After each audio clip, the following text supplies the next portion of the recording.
bienvenidos a estos estudios sobre temas bíblicos que han sido tomados del libro Bibliotemas, el cual está disponible y pueden conseguirlo a través de Amazon.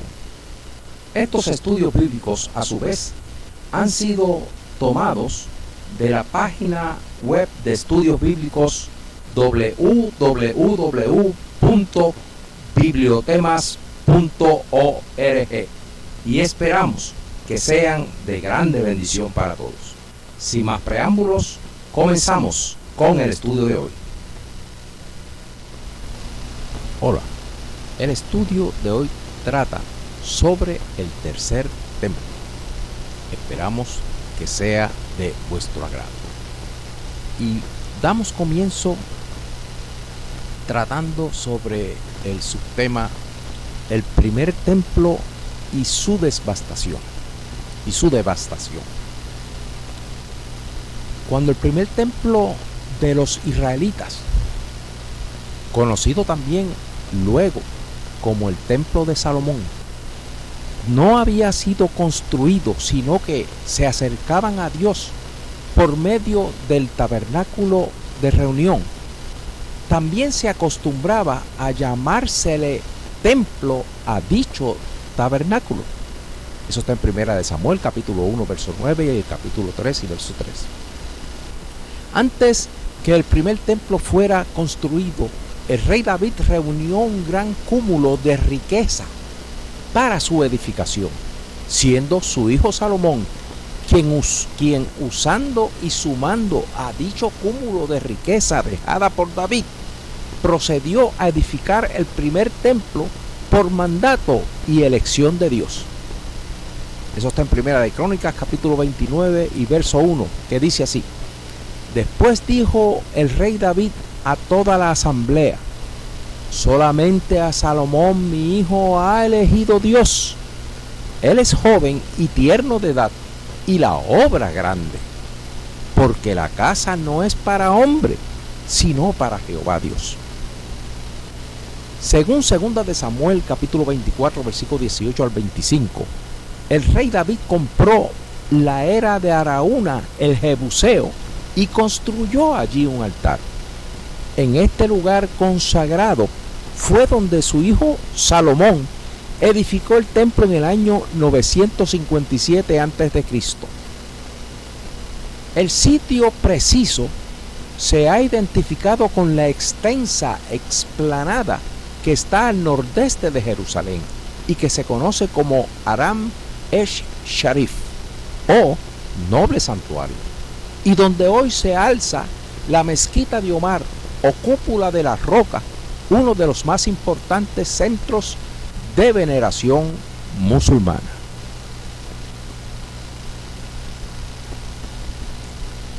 De esa manera Salomón comenzó a edificar casa a Jehová, el templo de Dios, y terminó la obra en 7 años, según el pasaje bíblico que se halla en Primera de Reyes, capítulo 6 y verso 38, que dice así: Y en el 11º año, en el mes de Bul, que es el mes octavo, fue acabada la casa con todas sus dependencias y con todo lo necesario. La edificó pues en 7 años.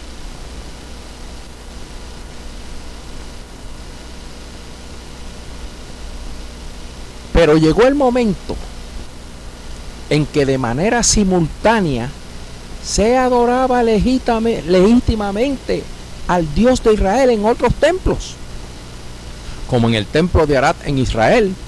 Y la historia bíblica nos dice que al pasar el tiempo sucedieron muchas cosas que condujeron al pueblo de Israel en desobediencia, y Dios permitió la devastación de dicho primer templo por parte de sus enemigos, terminando en ruinas, y esto en la invasión del imperio de Babilonia.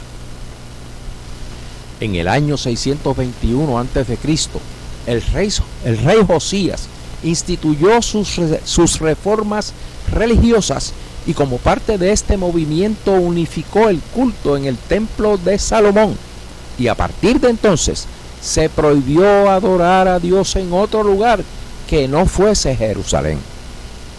Poco después, en el año 587 a.C., con ocasión de la segunda deportación a Babilonia, los ejércitos babilónicos, al mando del mismo emperador Nabucodonosor, destruyeron y arrasaron el templo de Salomón. Vamos a hablar ahora de el segundo templo y su destrucción. Los datos históricos narrados en la Biblia nos demuestran que Dios no se olvidó de su pueblo, sino que hizo provisión para que dicha devastación al primer templo recibiera restauración. Y al cabo del cumplimiento de los años de la cautividad babilónica y cumpliendo su promesa de levantar un rey futuro profetizado por el profeta Isaías, eso está en Isaías 44, versos 26 al 28, que diera el permiso de dicha restauración, Dios cumplió su palabra y por decreto del rey Ciro de Persia, el segundo templo fue reedificado, aunque en tiempos de angustia. Esdras capítulo 1, verso 2, Daniel capítulo 9, verso 25. Cuando los cautivos regresaron de Babilonia, construyeron, tras muchas dificultades y demoras, un nuevo templo que quedó terminado en el año 516 a.C. La empresa la dirigió Zorobabel, príncipe de la casa real de David, a quien las autoridades persas encomendaron la tarea. La distribución de este segundo templo era fundamentalmente la misma que la del templo de Salomón, con el vestíbulo, el lugar santo y el lugar santísimo. Pero no había comparación posible en cuanto a lujo y calidad arquitectónica. En este segundo templo, el lugar santísimo, estaba vacío. El arca del pacto, según escribe el historiador Flavio Josefo, la habían destruido los ejércitos babilonios. Y en el lugar santo, donde antes el templo de Salomón tenía 10 candelabros, tenía solamente un candelabro de oro de 7 brazos. Este templo fue el que el rey Seleucida Antíoco IV Epífanes saqueó y profanó con la abominación desoladora, una estatua de Zeus ante la cual ordenó ofrecer sacrificios de cerdos. Daniel capítulo 8, verso del 12 al 14, capítulo 9, verso 27 y capítulo 10, verso 31. Fue este templo el que también los príncipes macabeos reconquistaron de sus opresores sirios y lo reconsagraron al culto del Dios de Israel. Y fue precisamente ese segundo templo el que el rey Herodes el Grande, conocido como Antipater, aquel que mandó a matar a los pequeños de Belén y sus alrededores, esto está en Mateo 2, 13 al 16, tratando de recuperar el favor de los judíos, reconstruyó espléndidamente dicho templo y contribuyó mucho a embellecer a Jerusalén, según el historiador judío Josefo, en sus libros Antigüedades y Guerras de los Judíos. Los trabajos ordenados por Herodes comenzaron en el año 19 a.C. Y aunque el trabajo principal duró 9 años y medio, las obras de terminado y de retoque se prolongaron hasta el año 62 después de Cristo. Juan capítulo 2 y verso 20. Como era de esperarse, el templo que llegó a ser llamado de Herodes seguía la estructura básica del de Salomón, pero era mucho más grande, además de que las explanadas en torno al templo se extendieron de manera que las terrazas del templo incluían 3 atrios. El primero, accesible a todos, se llamaba Atrio de los Gentiles y quedaba separado del atrio anterior por un borde de piedra en el que aparecían inscripciones en griego y en latín que anunciaban la pena de muerte para el gentil incircunciso que se atreviese a traspasar este límite. Al este y al sur, el atrio de los gentiles contaba con hermosos pórticos que se llamaban Pórtico de Salomón y Pórtico Real. Juan capítulo 10, verso 23 y Hechos capítulo 3 y verso 11. En la parte más recóndita de esta inmensa estructura estaba el templo con las tres partes tradicionales del vestíbulo, el lugar santo y el lugar santísimo. Y en la esquina noroeste de estos recintos sagrados, Herodes construyó la famosa fortaleza conocida como Antonia, en honor a Marco Antonio de Roma. Se ha dicho que la fortaleza alta en la esquina noroeste del área del templo de Jerusalén, de la cual se hace mención en Nehemías capítulo 2 y verso 7, fue Juan Hircano el que la reconstruyó, y más tarde Herodes el Grande la fortificó y le dio el nombre de Antonia. Era cuadrada, tenía torres y servía de palacio y castillo. Gabata, donde Jesús compareció ante Pilato, puede haber sido el patio central de la fortaleza Antonia, Juan capítulo 19 verso 13, o el pretorio, Mateo capítulo 27 verso 27 y Marcos capítulo 15 verso 16, Juan capítulo 18 verso 28 y 33, Juan capítulo 19 y verso 9 y Hechos capítulo 23 verso 35 y Filipenses capítulo 1 verso 13. Mucha evidencia bíblica. De ella salieron los soldados romanos para rescatar a Pablo, y desde sus gradas habló a la multitud. Eso está en Hechos capítulo 21 verso 31-34, capítulo 22 verso 24, capítulo 23 verso 10 y verso 16. Mucha referencia bíblica. Dicha fortaleza fue destruida en el año 70 después de Cristo.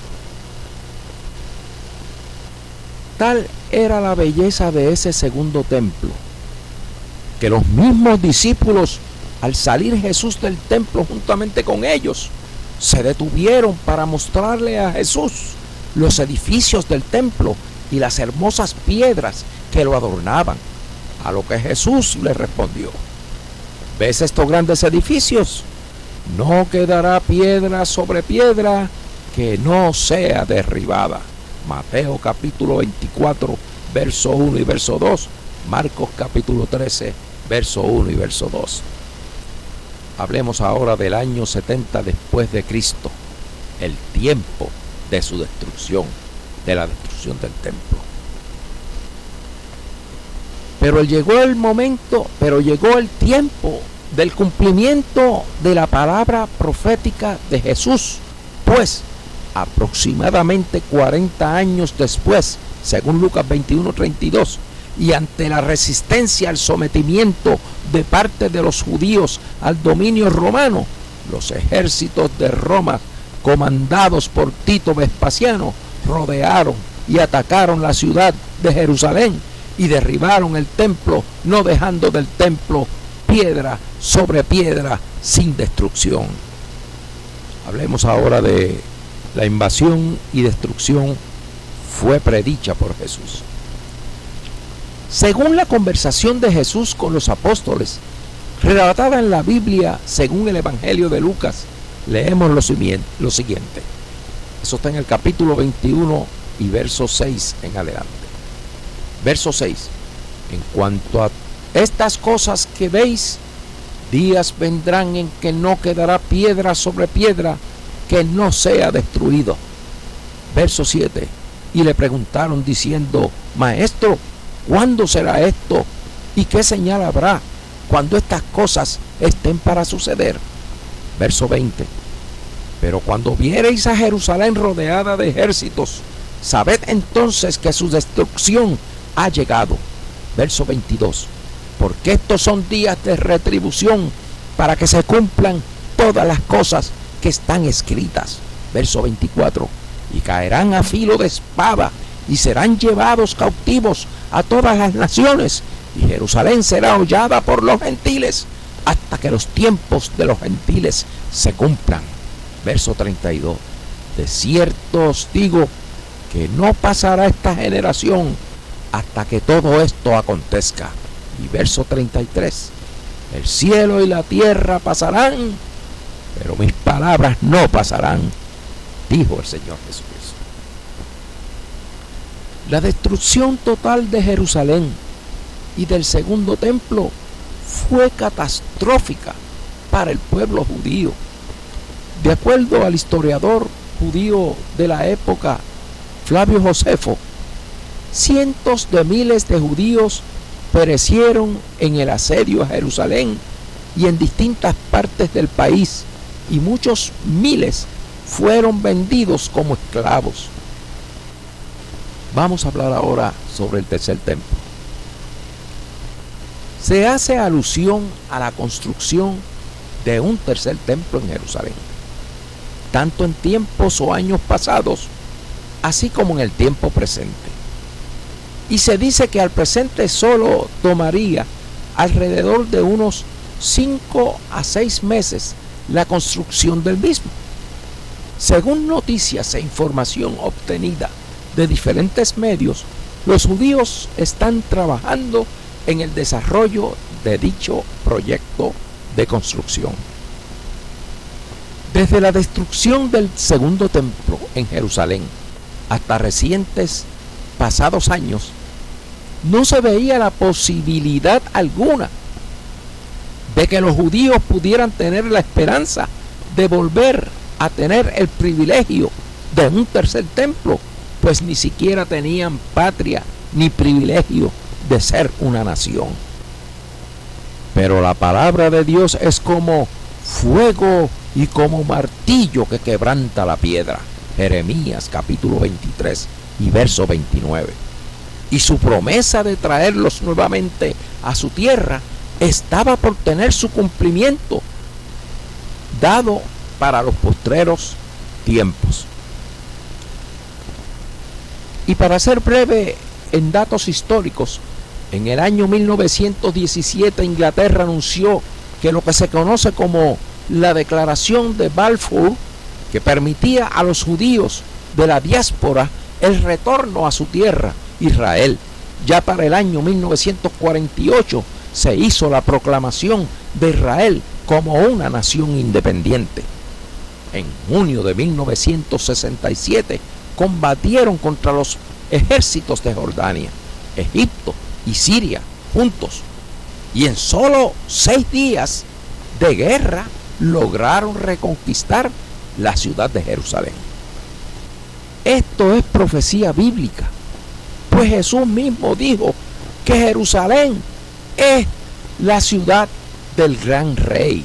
Mateo capítulo 5, verso 35. ¿Y quién es ese rey sino Cristo Jesús?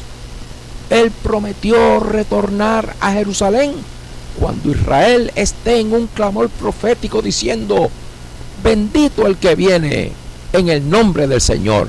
Mateo 23, 37 al 39. Lucas capítulo 13, versos 34 al 35. Hablemos ahora. ¿Se construirá un tercer templo? En la Biblia hay varias alusiones proféticamente hablando a eventos en donde se menciona un templo judío en los últimos tiempos del gobierno humano. Los capítulos 40 y 41 del libro del profeta Ezequiel hacen mención de las medidas de un templo para los días postreros. El libro de Daniel relaciona la abominación desoladora en el templo de Dios, y Jesús hace referencia a ello como cumplimiento profético para los últimos tiempos. A continuación, una lista de algunos de los textos bíblicos que hacen referencia a la existencia del templo. Daniel 9:27 dice: y por otra semana confirmará el pacto con muchos, y a la mitad de la semana hará cesar el sacrificio y la ofrenda. Después, con la muchedumbre de las abominaciones, vendrá el desolador hasta que venga la consumación y lo que está determinado se derrame sobre el desolador. Daniel capítulo 11, verso 31. y se levantarán de su parte tropas que profanarán el santuario y la fortaleza, y quitarán el continuo sacrificio, y pondrán la abominación desoladora. Ezequiel capítulo 41, verso 4. Midió también su longitud de 20 codos y la anchura de 20 codos delante del templo, y me dijo: este es el lugar santísimo. Mateo capítulo 24, verso 15. Por tanto, cuando veáis en el lugar santo la abominación desoladora de que habló el profeta Daniel, y el que lee entienda. Aquí Jesús presenta la profecía de Daniel como futura a cumplirse. Marcos 13:14. Pero cuando veáis la abominación desoladora de que habló el profeta Daniel, puesta donde no debe estar, el que lee entienda. Aquí Jesús presenta la profecía de Daniel como futura a cumplirse. Segunda de Tesalonicenses capítulo 2, verso 4. El cual se opone y se levanta contra todo lo que se llama Dios o es objeto de culto, tanto que se sienta en el templo de Dios como Dios, haciéndose pasar por Dios. Apocalipsis capítulo 11 y verso 2. Entonces me fue dada una caña semejante a una vara de medir, y se me dijo: levántate y mide el templo de Dios y el altar y a los que adoran en él. Pero el patio que está fuera del templo, déjalo aparte y no lo midas, porque ha sido entregado a los gentiles, y ellos hollarán la ciudad santa 42 meses. Apocalipsis capítulo 16, 17. El séptimo ángel derramó su copa por el aire, y salió una gran voz del templo, del cielo, del trono, diciendo: hecho está. Vea que en este versículo se hace distinción de un templo, pero en el cielo.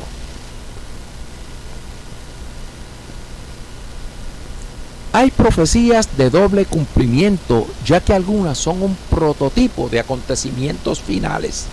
De eso no puede haber ninguna duda. Los versículos aquí presentados hacen referencia a la existencia de un templo en los días finales del cumplimiento profético relacionado a la abominación desoladora de que habló el profeta Daniel, a la cual Cristo hizo referencia como aún no cumplida, a pesar de que en los días de los Macabeos, año 168 a.C., hubo un cumplimiento de la misma por parte del rey sirio Antíoco Epífanes. Eso es un ejemplo de lo que se conoce como profecía de doble cumplimiento. Por eso no nos maravillemos si antes de que ocurra el arrebatamiento de la iglesia tan esperado por muchos cristianos, se comience a construir un templo judío. Esperamos concluir este tema en una próxima publicación. Gracias por su atención. Que Dios les bendiga y estemos atentos a estos cumplimientos proféticos para estos tiempos postreros en que ya hemos comenzado a vivir. Que Dios les bendiga ricamente, que les bendiga mucho, mucho más. Amén.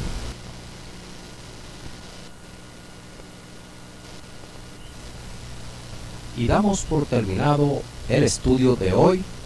Recuerden que estos estudios bíblicos son tomados del libro Bibliotemas, el cual está disponible en Amazon. Pueden obtenerlo ahí. Muchas gracias por su atención y esperamos que estos estudios hayan sido de grande bendición para todos.